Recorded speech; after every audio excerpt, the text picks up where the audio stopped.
കൊച്ചിയിലെ ഏറ്റവും സാധാരണക്കാരായ ആളുകൾ എത്തുന്ന സർക്കാർ ആശുപത്രിയാണ് കരുവേലിപ്പടിയിലേത്. സൗകര്യങ്ങൾ ഇല്ല എന്നത് മാത്രമല്ല, വികസന പദ്ധതികളും ഇവിടെ വഴിമുട്ടിയിരിക്കുകയാണ്. ആശുപത്രിയുടെ മുൻവശത്ത് തന്നെ വലിയൊരു OP കെട്ടിടമുണ്ട്. പണി തീർന്ന് 4 മാസം മാത്രമേ ഇത് പ്രവർത്തിച്ചുള്ളൂ. നവീകരണം എന്ന പേരിൽ അത് പൂട്ടി. ഇപ്പോൾ 1 വർഷത്തിലേറെയായി പണി നടക്കുന്നതേയുള്ളൂ. എന്താണ് 1 വർഷത്തിലധികമായി പണി തീർക്കാനുള്ളതെന്നാണ് നാട്ടുകാർ ചോദിക്കുന്നത്. ഈ കെട്ടിടം നമ്മളെ ഇബ്രാഹിം കുഞ്ഞ് മന്ത്രിയായിരിക്കുന്ന സമയത്ത് ഇബ്രാഹിം കുഞ്ഞിൻ്റെ ഫണ്ടിൽ നിന്ന് ചെയ്ത് കൊടുത്ത ഒരു കെട്ടിടമാണിത്. OP ആണിത്.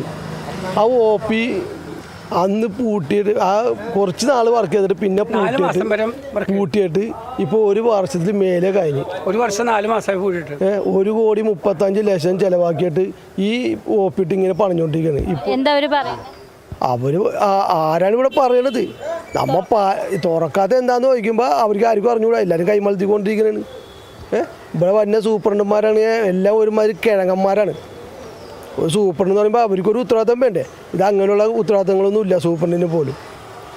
അവരൊക്കെയാണ് ഈ കൂടുതൽ ഈ ഹോസ്പിറ്റലിൽ ഇങ്ങനെ ഇതായി കളയണത്.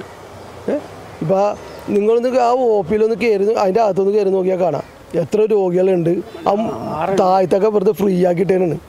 ആവശ്യത്തിന് ഡോക്ടർമാരോ മറ്റ് സ്റ്റാഫോ കരുവേലിപ്പടി സർക്കാർ ആശുപത്രിയിലില്ല.